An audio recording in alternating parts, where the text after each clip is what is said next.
जय जिनेन्द्र बंधु, पुनः स्वागत है आपका कार्यक्रम अंतरयात्रा में। इस अंक में हम लगातार चर्चा कर रहे हैं परम पूज्य पन्यास प्रवर कुलदर्शन विजय जी महाराज साहिब से, जहां कल के एपिसोड में हमने उनसे उनके जीवन के बारे में जाना व बच्चों में सही संस्कार का बीजारोपण कैसे किया जाए इस पर चर्चा की। उसी कड़ी में आज हम पूज्य श्री से धर्म व युवाओं से जुड़े कुछ विशेष पहलुओं पर चर्चा करेंगे। तो चलिए आज की प्रस्तुति का शुभारंभ वहीं से करते हैं जहां से बीते दिन आपसे विदा लिया था।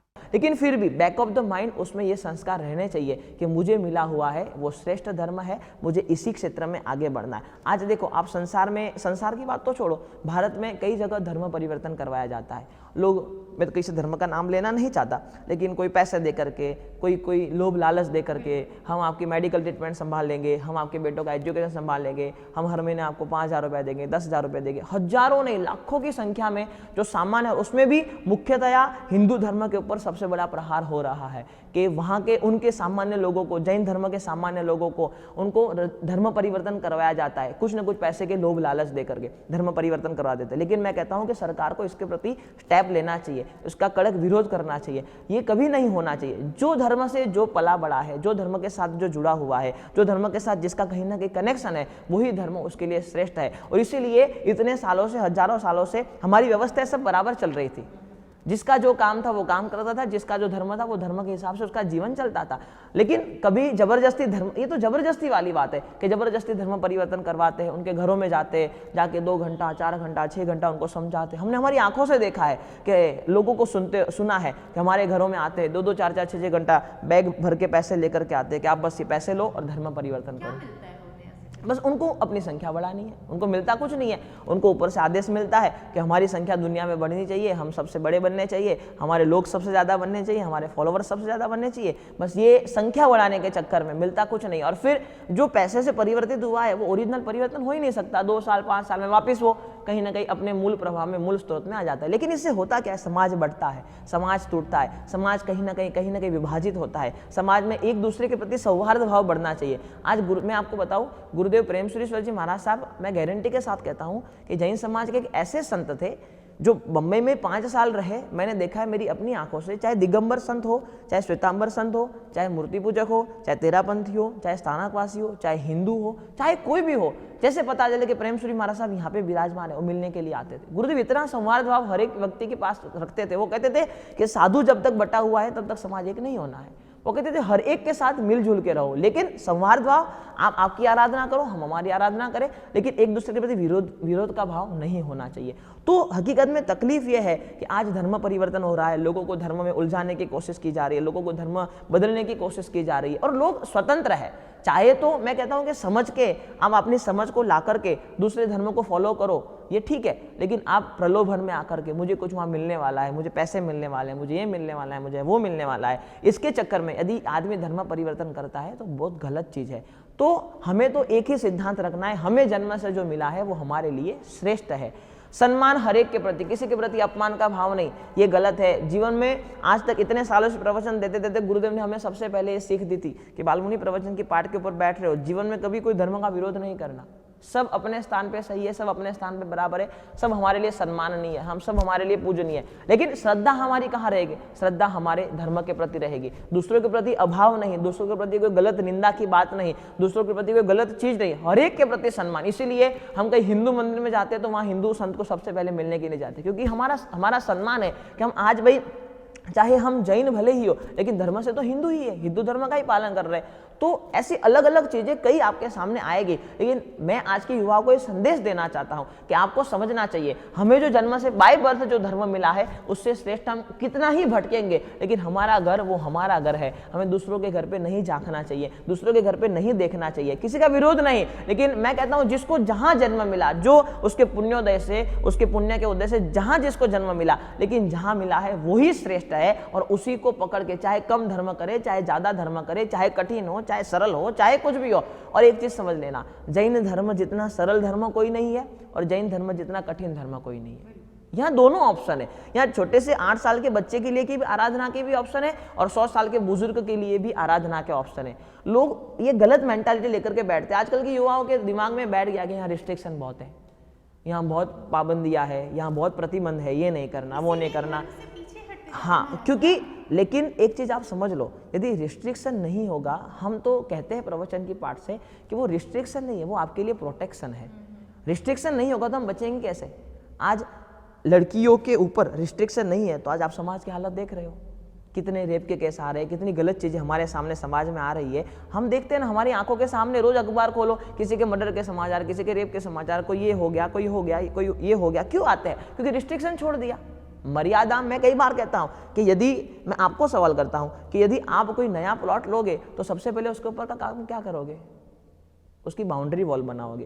कोई भी नई जमीन खरीदोगे तो आप क्या करोगे? पहले उसकी बाउंड्री वॉल बनाओगे, क्योंकि आपको पता है कि खुली जमीन सेफ नहीं है। बस इसी तरह से हमारा जीवन है। यदि जीवन में बाउंड्री वॉल ही निकल गई तो फिर तो कोई भी, यदि आपने बाउंड्री वॉल नहीं बनाई तो कोई भी आदमी आके कब्जा कर लेगा, कोई भी आदमी आके वहां डेरा डाल देगा, फिर आप उसको हटा नहीं सकते, फिर बड़ा मुश्किल हो जाएगा। लेकिन जो समझदार आदमी है वो सबसे पहले क्या करता है? प्लॉट खरीदा, पहले बाउंड्री वॉल का काम, मकान भले 10 साल बाद बनाए लेकिन बाउंड्री पहले बना देता है। तो इसी तरह से हमें समझ लेना चाहिए कि जीवन में कहीं ना कहीं बाउंड्री लाइन होनी चाहिए, रिस्ट्रिक्शन जरूरी है। ये लोग जो कहते हैं कि हम ईट ड्रिंक एंड मैरी, खाओ पियो मजे करो, जो करना है जीवन में करो, ये जीवन नहीं होता। जीवन में धर्म जरूरी है। और इसीलिए मैं कहना चाहता हूँ कि ये रिस्ट्रिक्शन नहीं है। आज के युवाओं को मैं संदेश देना चाहता हूँ कि धर्म में जितने भी रिस्ट्रिक्शन है, ये रिस्ट्रिक्शन नहीं है, ये प्रोटेक्शन है, आपको बचाने के लिए। और प्रोटेक्ट यदि होना है तो कहीं ना कहीं रिस्ट्रिक्शन में आना ही पड़ेगा। सीता ने लक्ष्मण रेखा क्रॉस करी तो उसको रावण उठा करके गया। यदि वो लक्ष्मण रेखा में रहती तो दुनिया की कोई ताकत उसको नहीं उठा सकती थी। इसी तरह से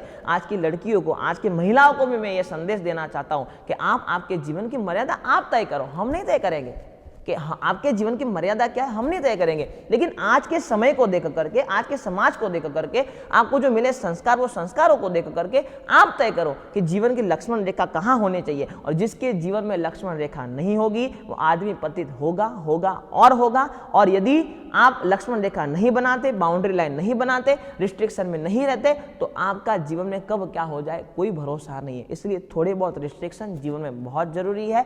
धर्म में जितने भी रिस्ट्रिक्शन है वो रिस्ट्रिक्शन नहीं है, आपको बचाने के लिए प्रोटेक्शन है। ये समझ के हमें धर्म के क्षेत्र में आगे बढ़ना चाहिए। बिल्कुल। महाराज साहब, एक अंतिम प्रश्न पूछना चाहूँगी, समय नहीं है हमारे पास, लेकिन आप जो आंसर्स कर रहे हैं उसमें बहुत सारे प्रश्न और निकल के आते हैं, क्योंकि समाज को अगर हमें एक अच्छी दिशा दिखानी है तो जो आपने बातें बताई हैं उस पर और बात होनी चाहिए, क्योंकि लोगों को जानना बहुत ज़रूरी है। महाराज साहब, एक नज़रिया और हमारे समाज का ये है कि अगर हमारे पास पैसे रहेंगे तो सब कुछ रहेगा। जो इंसान साधु साध्वियों के सानिध्य में जाते हैं उनसे सब यही कहते हैं कि वहाँ पर जा रहे हो, वो लोगों के पास तो ऑलरेडी पैसे हैं, तुम पैसे नहीं कमाओगे तो क्या होगा। क्योंकि आज के सिचुएशन में देखा जाए, अगर किसी भी आम इंसान से पूछते हैं कि आपको क्या चाहिए, तो मतलब 99% मैं कहूँगी सब कहेंगे हमें पैसे चाहिए, अगर हमारे पास पैसे होंगे तो सब कुछ हमारे फेवर में है।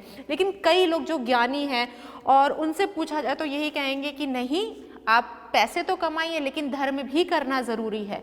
वहीं दूसरे लोग कहेंगे अगर हम धर्म करेंगे तो हम परिवार के लिए क्या करेंगे, पैसे कहाँ से कमाएंगे। जिनके पास पैसे हैं उनके पास बोलने के लिए ही बातें हैं। इसीलिए आज के ज़माने में साधु साध्वी संत महात्माओं के पास बहुत पैसे हैं। तो उस स्थिति में एक इंसान क्या करे, धर्म करे या कर्म करे, पूजा पाठ करे या परिवार का पालन पोषण करे, कैसे इस पे हम चर्चा कर सकते हैं? देखो, सबसे पहली चीज़, जैन साधु का जीवन ऐसा होता है जहाँ हमारे कपड़ों में कहीं जेब नहीं होती जी।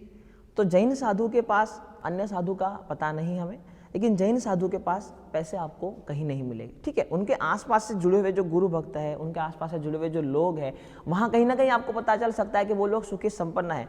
लेकिन जैन साधु पैसे को टच नहीं करता, लक्ष्मी को हाथ नहीं लगाता, रुपए को हाथ नहीं लगाता, पहली बात। दूसरी बात, आपने कहा पैसे की, लेकिन मैं एक चीज़ क्लियर करना चाहता हूँ कि आप भी उसका स्वीकार करोगे कि संसार में जितनी भी साधन सामग्री आपको मिली है वो पैसे से नहीं मिली, वो पुण्य से मिली है। एक चीज़ ये क्लियर कर लो दिमाग में, जीवन पैसों से नहीं चलता, जीवन पुण्य से चलता है। संसार में जितनी भी उपलब्धियां, आज संसार के जितने भी भौतिक साधन आपको मिलते हैं, जितनी भी चीज़ें, कई चीज़ें ऐसी संसार में हैं जो पैसों से नहीं मिलती। मैं कई बार कहता हूँ प्रवचन के माध्यम से कि आपको अच्छे से अच्छा बिस्तर तो पैसों से मिलेगा, लेकिन नींद पैसे से नहीं मिलेगी। उसके लिए पुण्य चाहिए। आपको सोने की प्लेट पैसे से मिल जाएगी, खाने के लिए अच्छे से अच्छी चीजें द्रव्य आपको पैसे से मिल जाएंगे, लेकिन भूख पैसे से नहीं मिलती, वो पुण्य से मिलती है। आपको जीवन में लोगों का प्रेम प्राप्त करना हो, सच्चा प्रेम कभी पैसे से नहीं मिल सकता, वो आपके पुण्य से ही मिलेगा। गुरु के आशीर्वाद कभी पैसे से नहीं मिल सकते, वो आपको पुण्य से ही मिलेंगे। तो जीवन की जितनी भी अलभ्य दुर्लभ चीजें हैं आपके पास है, वो परमात्मा हर रोज प्रतिदिन हमको 24 घंटे का समय मिलता है। आप 100 करोड़ रुपए लगा दो, आप 24 के 25 घंटे नहीं कर सकते, वो पुण्य से ही समय मिलता है, वो 24 घंटे ही मिलता है। तो कहीं ना कहीं पैसे की एक लिमिटेशन है। और एक चीज हमारे दिमाग में, आप लोगों के दिमाग में, संसारी लोगों के दिमाग में, आज के यंगस्टर्स के दिमाग में ये क्लियर होनी चाहिए कि संसार पैसों से नहीं चलता, संसार पुण्य से चलता है। मैं कई बार उदाहरण देता हूं कि एक कोई करोड़पति सेठ हो जिसके पास करोड़ों रुपए हो, और एक साधु हो जिसने साधु वस्त्र धारण किए हो, दोनों दरवाजा नॉक करेंगे बाजू बाजू के घर में, तो साधु जहां खड़े हैं वो दरवाजा खुलेगा, बाजू वाला खुलेगा कि नहीं खुलेगा उसकी कोई गारंटी नहीं। अननोन आदमी को देख के लोग दरवाजा बंद कर देते, लेकिन साधु के वस्त्र को देख करके लोग दरवाजा खोल देते। हमारे पास पैसे नहीं है, लेकिन क्या है, पुण्य है।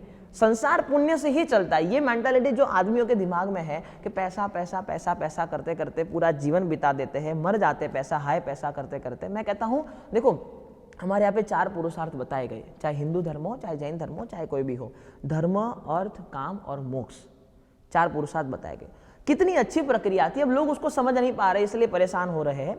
पहला पुरुषार्थ है धर्म, क्रम भी देखो बहुत सटीक बिठाया है। दूसरा पुरुषार्थ है अर्थ, तीसरा पुरुषार्थ है काम, और चौथा पुरुषार्थ है मोक्ष। कहा कि पुरुषार्थ हमारा धर्म का होना चाहिए, अर्थ, काम और मोक्ष ये तीनों अपने आप मिलने हैं।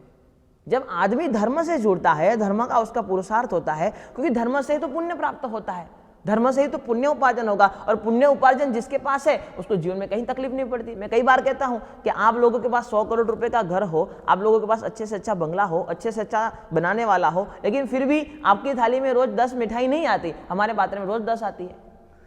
तो फर्क पुण्य का पड़ता है। धर्म, अर्थ, काम, मोक्ष, 4 पुरुषार्थ को यदि आदमी बराबर से समझ ले, हमारे यहाँ बताया गया, चाहे हिंदू धर्म चाहे जैन धर्म, कि पुरुषार्थ धर्म का ही करना है।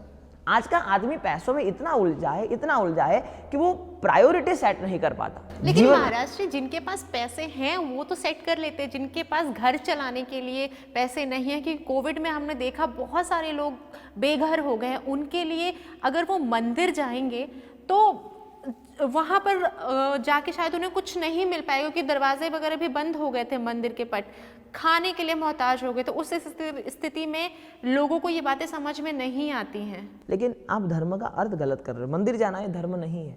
धर्म क्या है? भीतर से अच्छे रहना, भीतर से सदाचार रखना, चरित्र जीवन का अच्छा रखना, मनोभाव अच्छे रखने, वही धर्म है। हमारे यहाँ तो लिखा गया कि आदमी व्यापार की दुकान पे बैठे बैठे भी धर्म कर सकता है, उसके लिए मंदिर आने की थोड़ी ना जरूरत है। और मंदिर आदमी पूरे दिन में कितना समय निकालता है? 10 मिनट, 15 मिनट, बाकी के 23.5 घंटे तो अपने व्यापार के लिए ही है। तो ये तो बहानेबाजी है कि हम मंदिर में जाते तो हमारे पास समय नहीं बचता। समय सब कुछ है। स्वामी विवेकानंद कहते थे कि जो ये कहता है कि मेरे पास समय नहीं है, वो दुनिया का सबसे आलसी इंसान है। इंसान क्यों कहता है कि हम मंदिर जाते हैं और पुण्य कमाते हैं? मंदिर जाते हैं, पुण्य कमाते हैं, तो उसमें तो कोई दो राय है ही नहीं। मंदिर तो जाना ही है पुण्य कमाने के लिए, लेकिन ऐसा ही नहीं है कि मंदिर जाए तभी पुण्य मिले। एकांतवाद, देखो अनेकांतवाद वाली यहाँ प्रक्रिया है। ऐसा नहीं है कि जो मंदिर नहीं जाता उसको पुण्य नहीं मिलता। भ्रम तो यही है ना महाराज साहब? नहीं, ऐसा नहीं। वो भ्रम इल्यूजन कुछ भी हो सकता है, उसका कोई रास्ता नहीं, लेकिन सच्चाई ये नहीं है कि मंदिर जाना ही चाहिए तभी आपको पुण्य मिलेगा। मंदिर जाना चाहिए, हर एक श्रावक का कर्तव्य है। प्रतिदिन प्रातः परमात्मा के साथ कनेक्ट हो, परमात्मा के साथ जुड़े, परमात्मा के दर्शन हो। जब अच्छी मैं कई बार कहता हूँ प्रवचन में कि मंदिर क्यों जाना चाहिए? मंदिर इसलिए जाना चाहिए कि हम पॉजिटिविटी में रहें।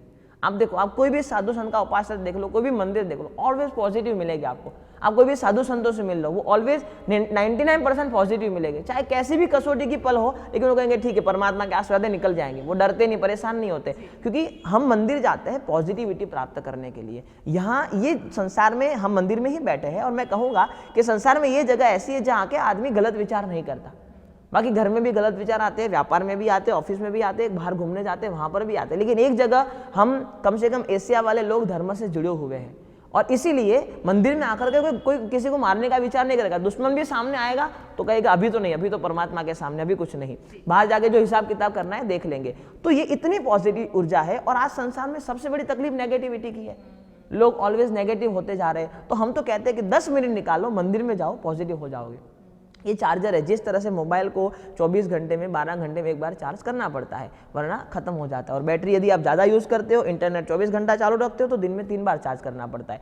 तो हमारी नेगेटिविटी तो इतनी सारी फैली हुई है संसार में, तो 3 बार मंदिर आना चाहिए। एक बार से तो हमारा निवारण होगा ही नहीं, लेकिन कम से कम एक बार परमात्मा के साथ कनेक्ट हो, परमात्मा की पूजा करें, परमात्मा के साथ स्पर्श हो पॉजिटिविटी के लिए। देखो, आप मंदिर आओ नहीं आओ, भगवान को कोई फर्क नहीं पड़ता, साधु संतों को कोई फर्क नहीं पड़ता, फर्क आदमी को खुद को पड़ता है। आदमी इतना पॉजिटिव रहता है।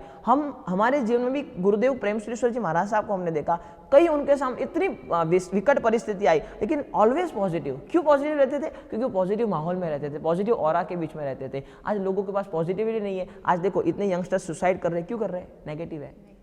एग्जाम में 10 मार्क्स कम पड़ जाते, अरे 1 मार्क्स कम पड़ जाता है, आदमी ऊपर से गिर के मर जाता है। क्यों है? नेगेटिविटी है। व्यापार में आगे नहीं बढ़ पाता, पहले दिन से ही मेरा व्यापार होगा कि नहीं होगा, मैं आगे बढ़ूंगा या नहीं बढ़ूंगा। इतनी नेगेटिविटी संसार में फैली हुई है, तो उसके लिए तो मंदिर जाना जरूरी है। लेकिन ये हम नहीं कह सकते कि जो मंदिर जाए वही धर्मी है, मंदिर नहीं जाए वो अधर्मी है। ये नहीं, लोगों के दिमाग में भ्रम हो, वो उनकी मर्जी है, हम कुछ नहीं कर सकते। लेकिन सच्चाई ये नहीं है, मंदिर जाना भी चाहिए, मंदिर जाने वाला धर्मी नहीं है, ऐसा हम नहीं कह सकते। धर्म एक्चुअली में है क्या? धर्म एक्चुअली में सदाचार, संस्कार, संस्कृति है। हम हमारे संस्कारों को निभाए, हम हमारी परंपरा को निभाए, हम हमारे सदाचार को निभाए, हमारी संस्कृति को निभाए, भीतर से अच्छा रहने की कोशिश करें, हमारी ईर्ष्या कम हो, हमारे राग द्वेष कम हो। कई लोग ऐसे भी है जो मंदिर में आके इतने भगवान के भजन करते हैं, बाहर आके देखो तो इतने क्रोध उनमें देखने मिलता है, इतना लोभ उनमें देखने मिलता है, तो मंदिर में आकर के भी उनका निरर्थक हो गया।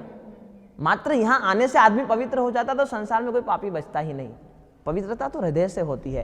उनके लिए बस वो जो प्रश्न मैंने आपसे पूछा था कि क्या करे एक आम व्यक्ति, धर्म करे या कर्म, यानी परिवार का सेवन। जिस इंसान के पास पैसे नहीं है, पैसे वर्ड यानी यहाँ पर परिवार का सेवन है, तो उसे क्या करना चाहिए? अगर वो 2 राह में है तो उसे कैसे अपने आप को संभालना? उसको दोनों राह पे चलना चाहिए। देखो, ऐसा है, कौन सा है? धर्म भी करे, संसार को भी संभाले, जिम्मेदारियां भी संभाले, परिवार को भी संभाले, बस प्रायोरिटी सेट करे, भीतर से अच्छा रहने की कोशिश करे।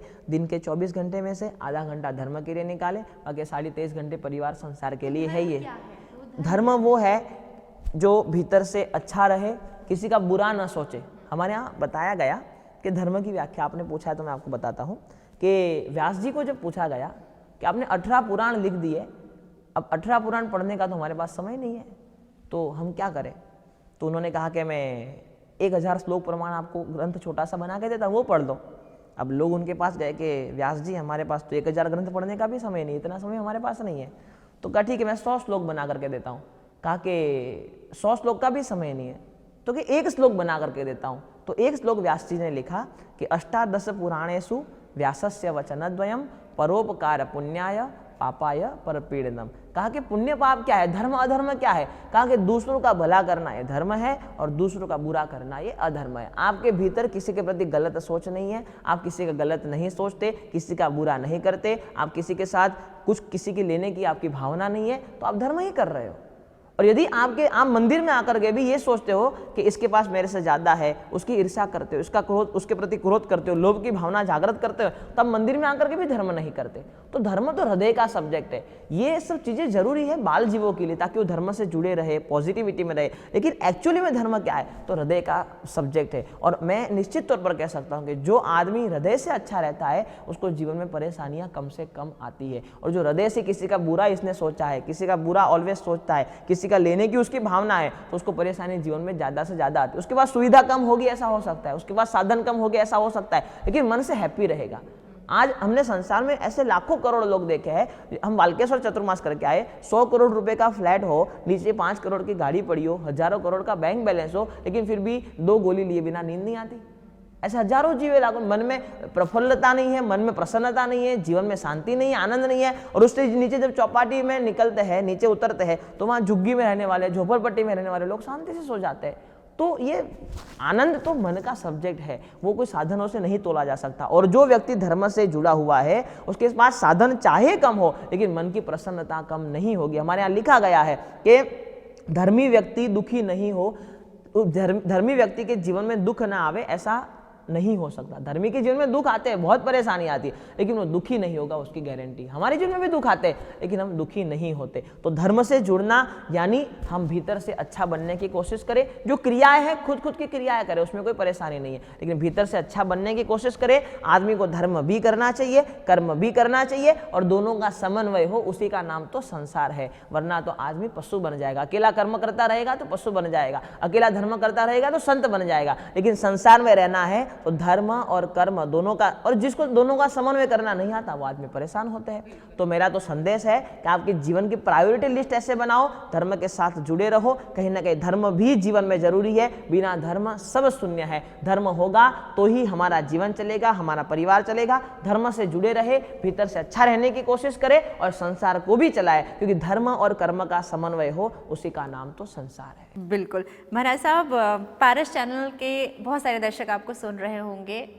युवाओं के लिए अगर मैं स्पेसिफिक वर्ड यूज़ करूं, जैसे आप युवा लोगों को बहुत प्रेरित करते हैं, युवा सम्राट भी आपको सब कहते हैं, तो उस सेंस में आपके लिए आप क्या मैसेज देना चाहेंगे दर्शकों को? मैं हिंदुस्तान के युवाओं को एक ही मैसेज देना चाहता हूँ कि जीवन में अपने संस्कार, अपनी संस्कृति और अपनी परंपरा को पकड़ के रखें। यदि आपको सुखी होना है, आगे आना है, समाज में इज्जत चाहिए, नामना चाहिए, पैसे चाहिए, धन चाहिए, सब आपको मिलेगा, लेकिन संस्कार, संस्कृति, परंपरा को पकड़ के रखें। दूसरी बात, आप मात्र आज के युवाओं में सबसे बड़ी दिक्कत यह है बेरोजगार है। इतने सारे युवा बेरोजगार है, हम सोच नहीं सकते। हमारे पास इतने सारे केस आते, इतने सारे लोग आते, हमारे साहब ये डिग्री ले ली, हमें कुछ नहीं आता, ये डिग्री ले ली, हमें नौकरी नहीं मिल रही, हमें क्लार्क बनना है, हमें जॉब नहीं मिल रही है। आज हजारों नहीं लाखों युवा बेरोजगार है। भारत में आप अलग अलग स्टेट में जाओ, अलग अलग इतने सारे लोग आपको मिलेंगे। लेकिन मैं आपको कहना चाहता हूं कि आज के युवाओं को संदेश देना चाहता हूं कि मात्र डिग्री के आधार पे अपना जीवन मत चलाओ, हुनर भी सीखो। पहले के समय में युवाओं को हुनर आता था, डिग्री की नौकरी ना मिले, जॉब ना मिले, तो हुनर में जो चीज़ आती थी वो चीज़ कर लेते थे। लेकिन आज के हमारी मेंटालिटी हो गई है, हमको ऑफिस में काम करना है, हम भूखे मर जाएंगे, लेकिन कुछ हुनर नहीं सीखेंगे, कोई छोटा सा काम नहीं सीखेंगे, हमारे जीवन में जहाँ से आजीविका मिल सके ऐसा नहीं सीखेंगे। मैं कहता हूँ हमें दूसरे धर्म के लोगों से प्रेरणा लेनी चाहिए कि वो लोग इतना हुनरमंद है, इतने हुनरमंद है, वो ऑफिस की बात ही नहीं करते। वो लोग ये सोचते हैं कि हम हुनर सीखे और हुनर से पैसे प्राप्त हो गए, पैसे मिलेंगे, आजीविका चलेगी। मैं युवाओं को ये निर्देश देना चाहता हूँ, ये बताना चाहता हूँ कि जीवन में कोशिश करो कि हुनर सीखो। हम डिग्रियों के भरोसे नहीं रह सकते। जिसके पास डिग्री है उसको पैसे मिलेंगे या उसका व्यापार बनेगा, उसकी कोई गारंटी नहीं है। लेकिन आपके पास एक भी अच्छा हुनर होगा तो आप निश्चित तौर पर आप अपने जीवन को बेहतर तरीके से चला सकोगे, ज्ञान प्राप्त करो और हुनरमंद बनोगे तो जीवन में कभी दुखी नहीं होगे। और तीसरा संदेश मैं युवाओं को यह देना चाहता हूं कि ज्ञान के समीप रहने की कोशिश करो। कम से कम रोज 10 मिनट, 15 मिनट, 20 मिनट आप व्हाट्सएप के ऊपर, सोशल मीडिया के ऊपर, फेसबुक के ऊपर, इंस्टाग्राम, स्नैपचैट के ऊपर घंटों निकाल देते हो। मैं कहता ठीक है, आपका जीवन है, आपकी मर्जी, आपको जो मन आए करो, लेकिन कम से कम दिन की 15 मिनट, 20 मिनट, आधा घंटा पढ़ने के लिए, रीडिंग करने के लिए निकालो। क्योंकि संसार के जितने भी बड़े बड़े लोग हैं वो कहीं ना कहीं रोज रीडिंग करते हैं, क्योंकि नया नया ज्ञान आपको प्राप्त होता रहेगा, जीवन में कभी दुखी नहीं होगे। तो मैं युवाओं को ये 3 ही संदेश देना चाहता हूं। अपने संस्कार, संस्कृति, परंपरा से जुड़े रहे, बेरोजगारी से रोए मत, परेशान मत हो, हुनर सीखो,